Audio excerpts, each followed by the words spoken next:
Hey, peace world. Thanks for pressing play on another Pay Me No Mind sports and entertainment video. My name is Wood. I'm going to jump right into some bite down boxing talk. Check me out at www.bitedownboxing.com. Quick housekeeping notes. We do have fights, Friday on the zone, Jacobs and Rosado. I want to check out the Emmanuel to go cat, Tago, to see if he's a potential opponent for anybody at lightweight. He talked very highly of himself in the media conference call Tuesday. Also on there is Yelis. I need to look at his name to say it, but it's an Eastern European cat on there, welterweight, I believe. Either super lightweight or headed for the welterweight division. But he's fighting Julius Ndongo, who we saw in against Bud Crawford at one point in time. Can this dude, some of these guys who can't get into the championship picture at welterweight, you might need to face a guy like this Yelisnarov or whatever his name is. I apologize for not knowing the name right now. But the Jaron Ennis, Victor Ortiz, Virgil Ortiz. Until you can get to those, the dudes with the straps, you gotta find some way to earn, and to improve your relevance and to become a draw. So that's kind of why I'm interested in the fights below the main event. Sometimes we'll see what goes on with Rosado and Daniel Jacobs. Saturday, I think a couple of early day cards where you have ESPN Plus. I think we'll have the Joyce and Daniel Dubois fight. Daniel Dubois fight. Some heavyweights. And then I think Friday might actually be the Yoka. Tony Yoka might be on ESPN Plus. I could have had my notes better. But so there's some action this weekend following, a holiday and whatnot, which is today. So we have fights on Black Friday as well as Saturday. I'm tempted to erase this and get all that information. But nobody knows anyway. Nobody ever knows the schedule anyway, regardless of all the information and all the sites and channels and social media accounts, nobody really knows when anything is happening anyway. So I'm going to proceed with what I wanted to talk about, which is just why I feel Deontay Wilder is kind of fugazi. Ain't even kind of, he just fugazi to me. And I know that's not a popular statement or stance on a cat like Deontay Wilder and his core fan base. I don't care. I'm not trying to make any new friends. I'm just talking the boxing stuff that I talk to myself. That's it. You don't like it, you can go find a channel, that tells you everything is great and is an obvious part of his kingdom, as he would have you believe. But I'm gonna say this: the one thing, I'm gonna write the time down so people can go right to it. With me and the athletes that I follow, the sports that I follow, the figures that I follow, I really just need you to be dope at what you do. All this, your main thing that you do, your core competency.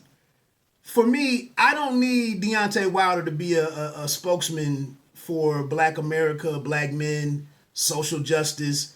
I really don't need that. I'm just interested in what you were doing in the ring. That's the story that I was following. His brand and all that other shit, I could care less about any of that. So what I'm saying is, here it is. You were embarrassed in your last fight. Cheating aside, bag of heroin from JD's aside, egg weight in the glove, dented skull, all that shit aside, your main goal now, his main stated goal is to get the third fight. So that's what I'm dealing with, the third fight. Here it is, you're talking about getting the third fight. And the reason why I feel the dude is fugazi is because you haven't even worked on your craft. You have done zero to improve the obvious deficiencies that you have. And this is why, despite, I don't want to call another grown man ignorant, not intelligent, or just excoriate this brother for any reason, really. But he was on the Brian Custer Last Stand podcast, and admitted, he revealed, he said he's been in the gym. We haven't seen any Instagram footage of him in the gym. We don't know that. He did look like he was in pretty decent shape.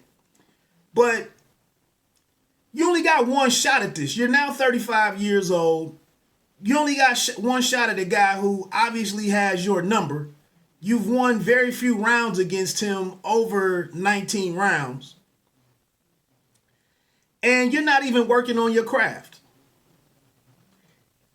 When Custer asked him about who was in the gym or who would be replacing Mark Breland, I get around to it.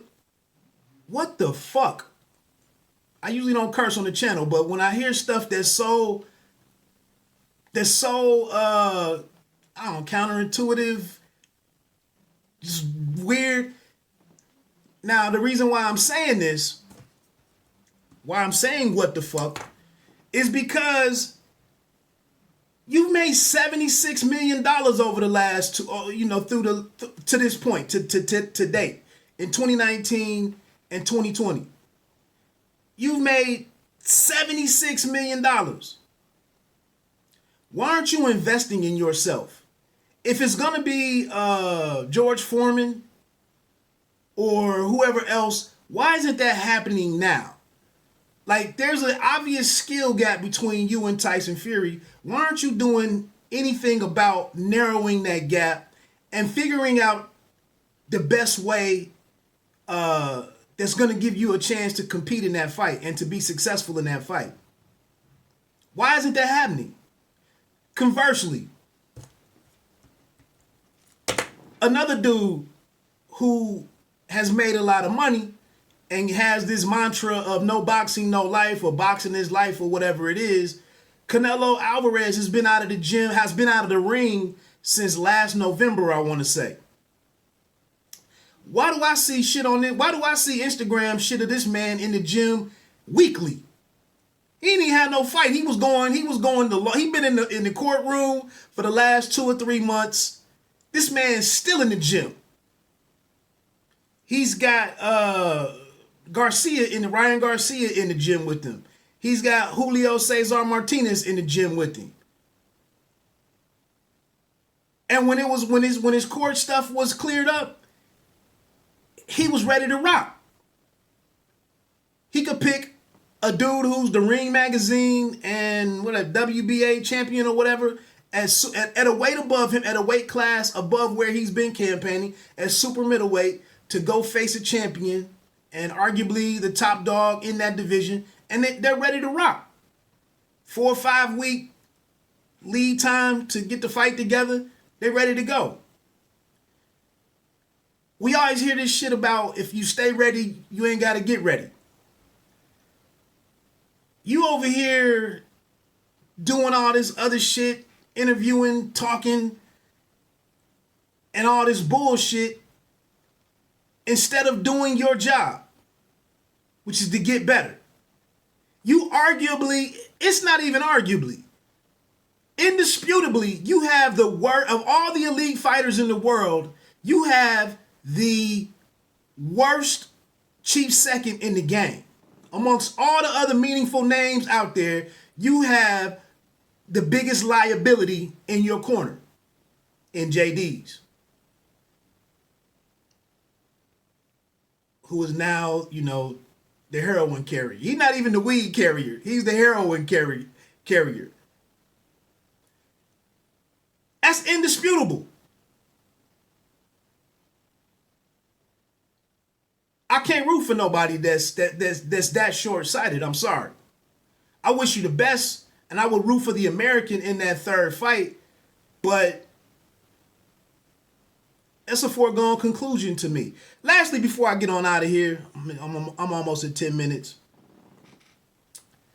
I I see some of the channels out there, and the stalwarts, the newcomers, the upstarts, people with 30,000 followers, people with 25 subscribers. I'm sorry, with 250 subscribers, 750 subscribers, and it's great that there's all this interest in boxing, and people going on on various channels making comments and who's ducking who needs to fight who, blah blah blah. You gotta look at the business of this shit, man. Get out of your feelings. Like, nobody gives a fork about your feelings. Things in boxing only happen when somebody needs something or when somebody's made a mistake. And then a far third is when somebody wants to do something. Despite what we've been clamoring about and talking about, Errol Spence Jr. is not that interested in facing Terrence Crawford. Doesn't have to. End of story. Just doesn't have to. But Teofimo Lopez, he's on the Brian Custer podcast this week, and it's fucked up to me that the WBC, the adults in the room, create this bullshit situation where we don't know whether Teofimo is undisputed, 3-belted, unified plus, super unified. I don't know what the hell you want to label it. But the grown-ups, the adults, created this situation. And now we got a young man, 23 years old, 24 years old, out here trying to explain this shit. And we want to parse this up and then go to arguing with one another about who's really the champion, who's really what. I ain't got time for that shit, man. This third fight, they got 17 million, almost 17 million. It's 16.9 million. Where did I have it? Damn, I thought I wrote the shit down. 16.9 million was what they made at the live gate for the rematch between Deontay Wilder and Tyson Fury.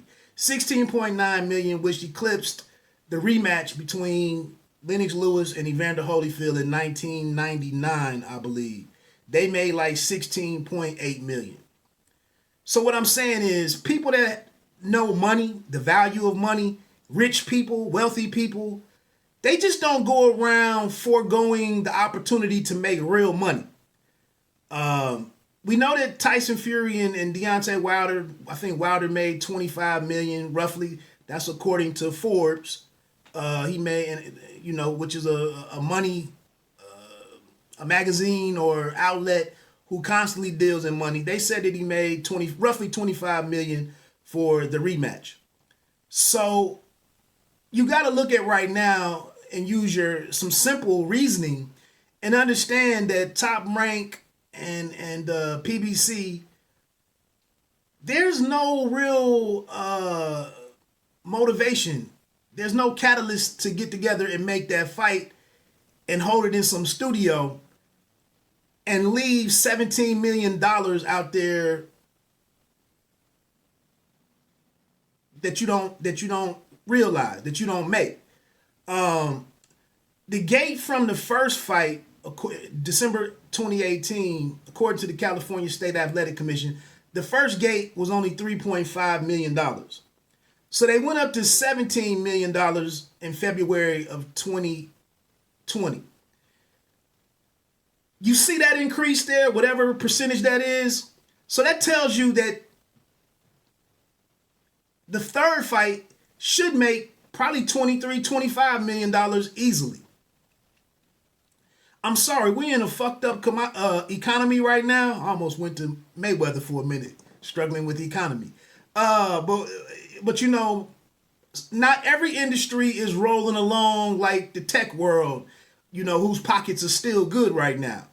Other industries gotta watch a bottom line and gotta watch their bottom line and need to move accordingly.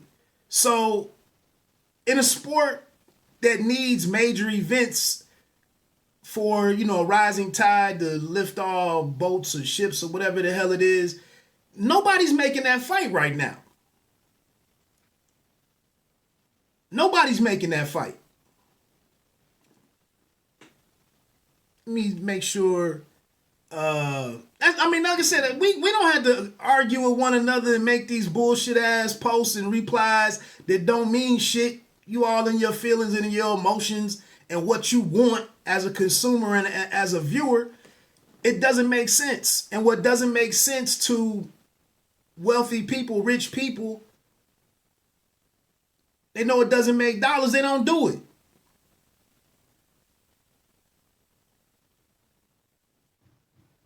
So,